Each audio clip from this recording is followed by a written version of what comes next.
Doctor ortho Ayurvedic oil and capsule. अब दर्द भी घुटने टेकेगा। विश्व युवा कौशल दिवस कार्यक्रम में सीएम योगी ने प्रशिक्षण प्राप्त कर आत्मनिर्भर बने 400 युवाओं को किया सम्मानित। लॉन्च किया कौशल सारथी और कौशल सेतु प्लेटफॉर्म। कार्यक्रम में पूर्ववर्ती सपा सरकार पर जमकर साधा निशाना। कहा, पहले की सरकारों की बीमारी मानसिकता ने यूपी को बीमार कर दिया। आज यूपी है देश का ग्रोथ इंजन। 2029 में एक साथ होंगे लोकसभा और विधानसभाओं के चुनाव, बदले जा सकते हैं कानून। संयुक्त संसदीय समिति अध्यक्ष पीपी चौधरी ने की लखनऊ में घोषणा।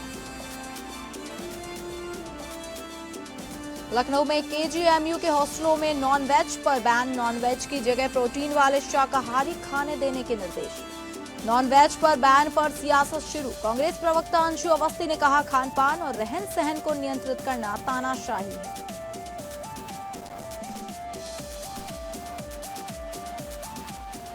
नमस्कार, मैं हूं डॉक्टर प्रसून। अमेरिकी अखबार द न्यूयॉर्क टाइम्स और इजरायली मीडिया ग्रुप हाईरेज की हालिया रिपोर्ट्स ने पूरी दुनिया के राजनयिक और खुफिया गलियारों में भूचाल मचा दिया है। इस खुलासे के मुताबिक इजरायल की खुफिया एजेंसी मोसाद ने ईरान के सबसे कट्टरपंथियों में से एक और पूर्व राष्ट्रपति महमूद अहमदी निजाद को एक खुफिया एसेट या कहें एजेंट के रूप में तैयार कर लिया था। इजरायल का अंतिम उद्देश्य ईरान में शासन परिवर्तन के बाद महमूद अहमदी निजाद को ईरान की कमान सौंपना था। आपको बता दें कि इजरायल के इस षड्यंत्र का पूरा नाम ऑपरेशन पुश इन बूट्स था। इसका उद्देश्य केवल ईरान में सरकार बदलना नहीं, बल्कि ईरान के भीतर अल्पसंख्यक गुटों और कुर्द विद्रोहियों को हथियार देकर अंदरूनी बगावत खड़ी करना था। इजरायल की खुफिया एजेंसी मोसाद ने 2022 से ही ईरान के तत्कालीन राष्ट्रपति अहमदी नेजाद की बदलती सोच को भांप लिया था। ईरान के अलगाव को लेकर इसी निराशा का फायदा मोसाद ने उठाया। ईरान के पूर्व राष्ट्रपति अहमदी नेजाद का मानना था कि अंतर्राष्ट्रीय प्रतिबंधों के कारण ईरान तबाह हो रहा है और उसका परमाणु कार्यक्रम ईरान के लिए संपत्ति नहीं बल्कि बोझ बन चुका है। मोसाद और अहमदीनेजाद के बीच संपर्क का जरिया विदेश यात्राएं बनी। साल 2024 में हंगरी की राजधानी बुडापेस्ट के लुडोविका यूनिवर्सिटी में एक जलवायु सम्मेलन आयोजित किया गया। असल में यह कॉन्फ्रेंस महज एक कवर या सरल शब्दों में कहें तो मात्र एक बहाना थी। रिपोर्ट के मुताबिक तत्कालीन मोसाद चीफ डेविड बार्निया ने खुद बुडापेस्ट जाकर अहमदी नेजाद से खुफिया मुलाकात की। अमेरिकी अधिकारियों के हवाले से बताया गया कि मोसाद ने इस बेहद जोखिम भरे प्लान के बारे में अमेरिकी खुफिया एजेंसी CIA को भी जानकारी साझा की थी। इसके अलावा मोसाद ने अहमदी नेजाद को उनके रहने और यात्राओं के लिए पैसे मुहैया कराए थे। इस साल फरवरी 2026 के आखिरी दिनों में जब अमेरिका और इजरायल ने ईरान पर सैन्य कार्रवाई शुरू की तो मोसाद ने ईरान में अहमदी नेजाद के कंपाउंड पर एक सुनियोजित हवाई हमला किया। यह हमला उनके बॉडीगार्ड्स और बख्तरबंद गाड़ी को निशाना बनाकर किया गया ताकि यह लगे कि यह हमला ईरान सरकार ने करवाया है। इसके तुरंत बाद मोसाद एजेंट्स ने अहमदी नेजाद को वहां से रेस्क्यू किया और एक गुप्त सेफ हाउस में पहुंचा दिया। सेफ हाउस में पहुंचने के बाद अत्यधिक आक्रामक और हिंसक हालात से अहमदी नेजाद घबरा गए, जिसके बाद ईरान के पूर्व राष्ट्रपति अहमदी नेजाद को इजरायल का यह प्लान खतरनाक और खुद की जान के लिए बड़ा खतरा लगने लगा, जिसके बाद वह चुपचाप सेफ हाउस से निकल गए और यह ऑपरेशन पूरी तरह से विफल हो गया।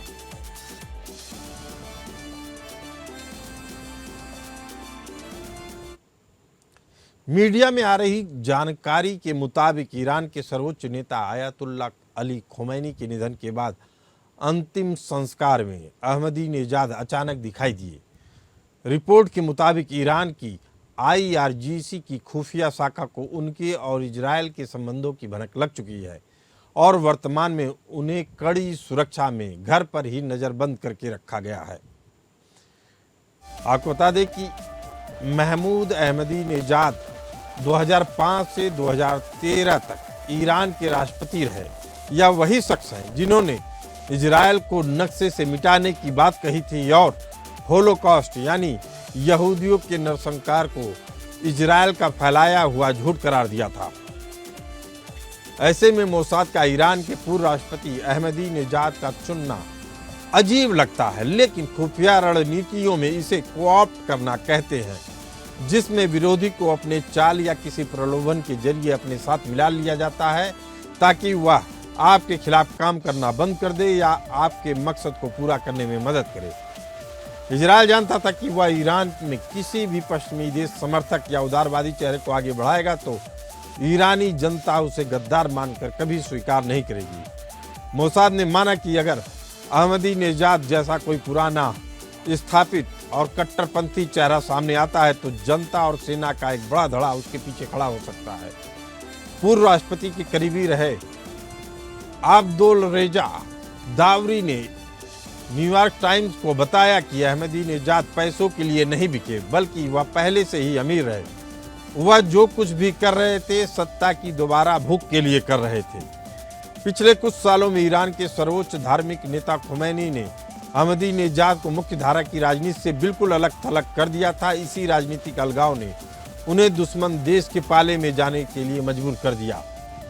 इससे पहले खुद अहमदीनेजाद ने एक इंटरव्यू में दावा किया था कि ईरान की एंटी मोसाद यूनिट जो इजराइल के जासूसों को पकड़ने के लिए बनाई गई थी, उसका प्रमुख खुद मोसाद का एजेंट निकला। हाई रेत की रिपोर्ट से यह भी साफ है कि इजराइल के भीतर इस प्लान को लेकर एक राय नहीं थी। इजरायली सैन्य खुफिया और राष्ट्रीय सुरक्षा सलाहकार इस योजना के सख्त खिलाफ थे। उनका मानना था कि एक कट्टरपंथी को हटाकर दूसरे पूर्व कट्टरपंथी को सत्ता में लाना एक बड़ा जुआ होगा, लेकिन प्रधानमंत्री बेंजामिन नेतन्याहू और मोसाद चीफ ने इस जोखिम भरे रास्ते को ही चुना।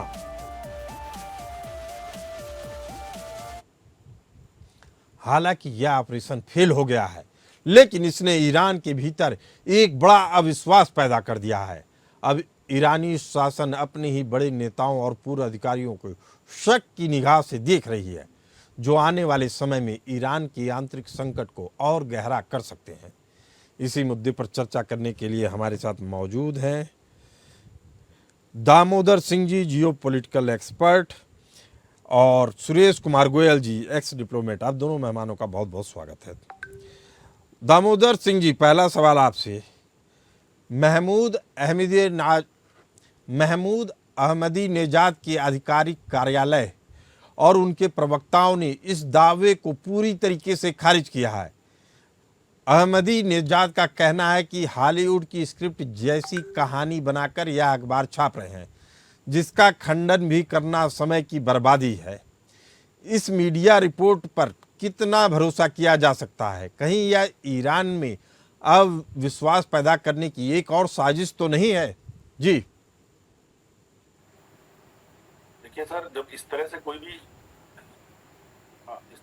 भी जब युद्ध होता है तो हर एक दुश्मन मुल्क चाहता है कि जो उसकी लीडरशिप है, उसके दुश्मन मुल्क की जो लीडरशिप है उसके ऊपर वहाँ की जनता का भरोसा उठे, वहाँ की सरकार का भरोसा उठे और उनके खिलाफ ऐसे काउंटर इन्फॉर्मेशन वारफेयर चलाए जाते हैं। मुझे लगता है कि इस तरह की जो खबरें आ रही हैं ईरान के राष्ट्रपति के खिलाफ, ये सब इसी काउंटर इन्फॉर्मेशन वारफेयर का एक हिस्सा या इन्फॉर्मेशन वारफेयर का एक हिस्सा, जहाँ पर सभी इस समय जो ईरान के दुश्मन मुल्क हैं, चाहे वो अमेरिका हो या इसराइल, वो सभी चाहते हैं कि वहाँ की जो लीडरशिप है उसको टॉपल डाउन किया जा सके।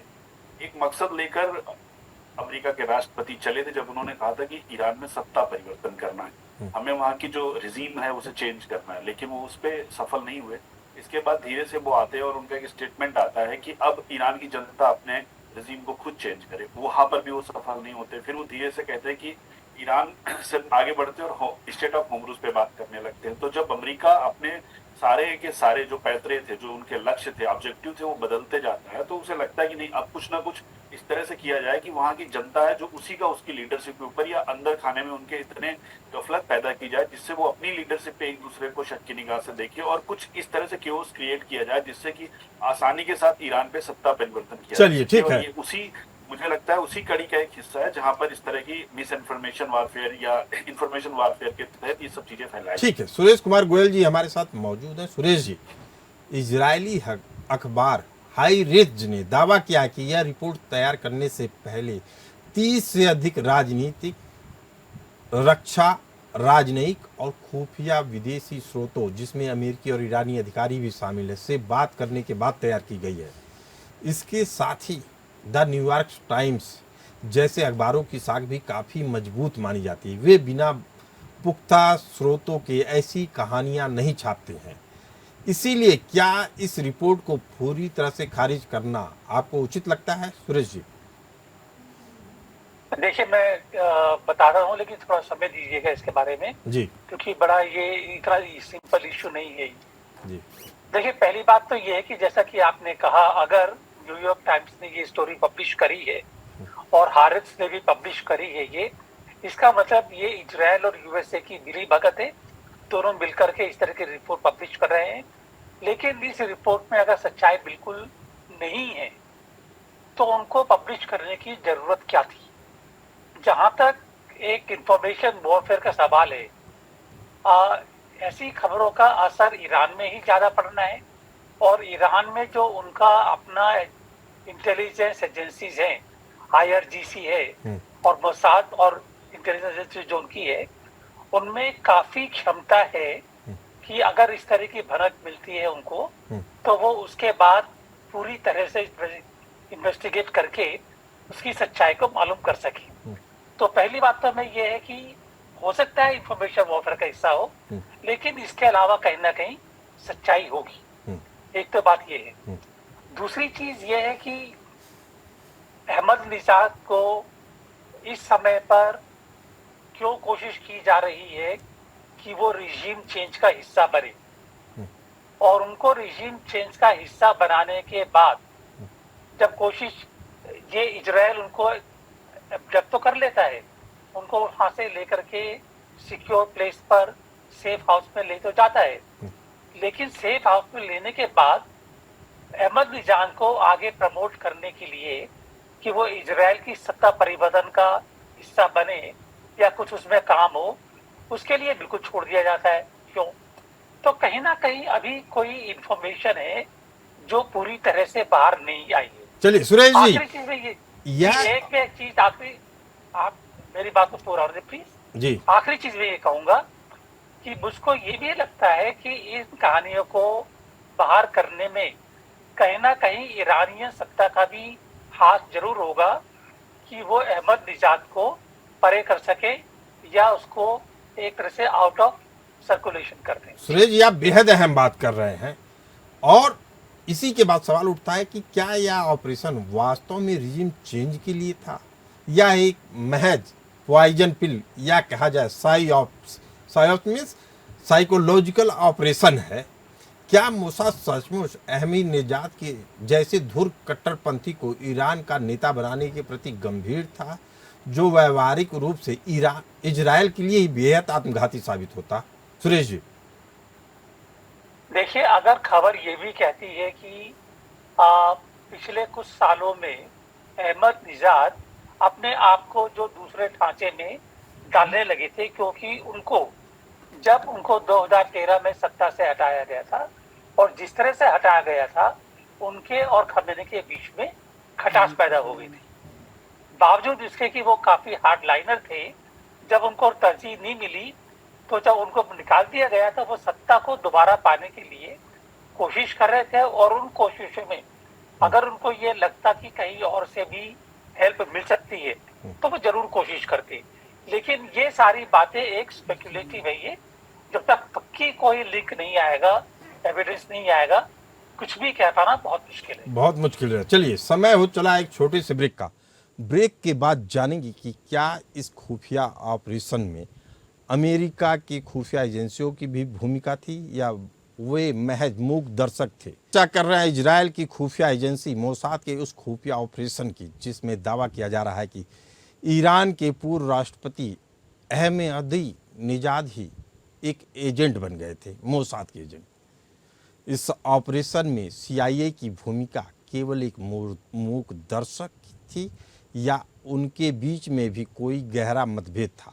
अमेरिका जो मिडिल ईस्ट में स्थिरता या एक खास तरह का संतुलन की वकालत करती है, वह इजराइल के इतने आक्रामक और अस्थिर करने वाली पुश इन बूट्स प्लान पर राजी कैसे हुई? क्या यह लीक वाशिंगटन और तेल अवीव के बीच किसी अंदरूनी टकराव का नतीजा है? सुरेश जी। देखिए, ऐसा है कि अगर ये इसमें खबर में बिल्कुल भी कोई सच्चाई है और अगर मोसाद की इन एफर्ट्स की वजह से अगर अहमदीनेजाद दोबारा से प्रेसिडेंट बन पाते ईरान के एक अलग आइडियोलॉजी के साथ में या एक अलग विचार के साथ में, जिसमें कि उनको यूएसए और इजराइल से संबंध सुधारने में रुचि होती, तो ये वहां की जियोपॉलिटिक्स में बहुत बड़ा ट्रांसफॉर्मेशन था। और मैं समझता हूं कि इस चीज के लिए दोनों ही अमेरिका और इजराइल दोनों ही काफी इसमें रुचि लेते, काफी खुश होते उसके लिए। एक तो चीज ये है। दूसरी चीज ये है कि वेस्ट एशिया में कोई भी इंटेलिजेंस ऑपरेशन मोसाद और सीआईए वो अलग अलग नहीं करेंगे, क्योंकि स्टेक्स काफी ज्यादा हैं और अगर कहीं भी कोई चीज गलत हो जाती है या आपको you need to clarify, you need to clear up the mess बाद में, तो उनको दोनों फिर मिलकर के काम करना पड़ता। तो मैं नहीं समझता हूँ कि दोनों अलग थलग थे, दोनों को इसके बारे में जानकारी थी और दोनों अगर कर रहे थे ये वाकई में एक ऑपरेशन था ये, तो दोनों मिलकर के काम कर रहे थे। चलिए, तेहरान में अहमदीनेजाद के कंपाउंड पर हमला करना, फिर उन्हें सेफ हाउस ले जाना, फिर वहां से अहमदीनेजाद का मुकर जाना या भाग जाना, यह पूरी कहानी एक बड़े ऑपरेशन विफलता को दर्शाती है। अगर ऐसा ऑपरेशन हुआ है तो क्या मोसाद, जो खुद इस बात की खुलासा कर रही है, जमीनी हकीकत और अहमदीनेजाद के मनोवैज्ञानिक स्तर को भांपने में पूरी तरह नाकाम रही? देखिए, ऐसा है कि वो आपने भी कहा, आपने मेंशन किया कि अहमदीनेजाद अगर उनके विचारों में परिवर्तन हो रहा था, तो जो विचारों में परिवर्तन हो रहा था वो उनकी महत्वाकांक्षा की वजह से हो रहा था कि वो दोबारा सत्ता में वापस आना चाहते थे। पैसों के लिए उनके ये महत्वाकांक्षा नहीं थी। और जब ऐसी सिचुएशन होती है कि जहां पर एम्बिशंस, महत्वाकांक्षाएं काम में करती हैं, तो कहीं ना कहीं दिक्कतें आ जाती हैं। जहां तक पैसे वाली बात है तो वो जम जाता है। ऐसे एरियाज में हमेशा 100% गारंटी नहीं होती है कभी भी। तो अगर इस मामले में अहमदीनेजाद को ये लगा कि ये काम यहाँ पर इससे नहीं बन पा रहा है, जैसा कि मैंने कहा कि फरवरी 28 के अटैक के बाद में उनको एस्केप करके ले तो गए वहां से वो ये, लेकिन बाद में जो पॉलिटिकल ऑपरेशन होना था उसका कोई बेस नहीं दिख रहा था ये, तो उनको लगा कि इनके साथ में रहने से कोई काम बन नहीं पा रहा है। और ये लगता है कि मोसाद में भी इसमें कहीं ना कहीं कमी रह गई कि वो इसको एक पॉलिटिकल ऑपरेशन के रूप में नहीं बना इस्टेब्लिश कर पाया।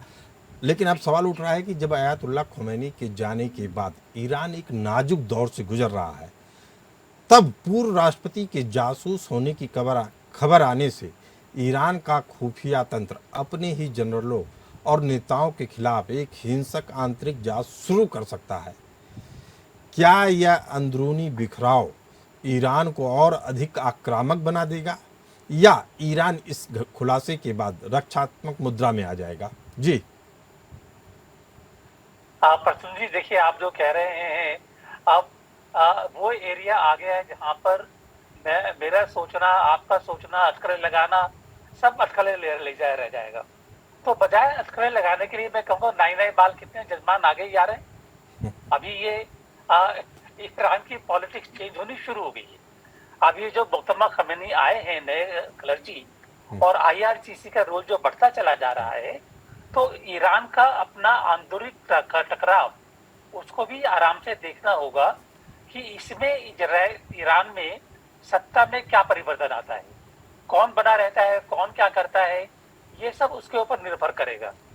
और ये जो अमेरिका से जो चल रहा है, इनका युद्ध झगड़ा चल रहा है, ये कॉन्फ्लिक्ट चल रहा है, उसका भी नतीजा उस पे के ऊपर काफी असर पड़ेगा। सुरेश जी, तो कुछ सब चीजों पे देखिए, अटकलें लगाना कई लोगों के लिए आगे का रास्ता खोलता है। जैसे जब यह युद्ध शुरू हुआ था तो मैंने फरवरी में ही बोला था, आने वाले समय में ईरान एक राष्ट्र के तौर पे अपना वजूद खो देगा।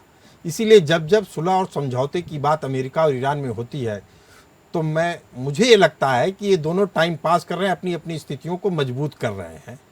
ये बात इसलिए भी जानना जरूरी है कि जब ईरान की स्थिति नाजुक है और इस विफलता या प्रयास को जो एक हथियार की तरीके से इस्तेमाल किया जा रहा है ताकि ईरान के भीतर राजनीतिक अस्थिरता, आपसी शक, गृह युद्ध जैसी स्थिति पैदा की जा सके, तो यह देखना दिलचस्प होता है कि ईरान के हुक्मरान इस हालात से कैसे निपटते हैं। चूंकि ऐसे हालात से निपटने में इनका पुराना जो रिकॉर्ड रहा है वह हिंसा से भरा हुआ है। आप सभी मेहमान इस खास चर्चा में आए, आप लोगों का बहुत बहुत धन्यवाद। फिलहाल इस खास चर्चा में इतना ही, हमें दीजिए इजाज़त, नमस्कार।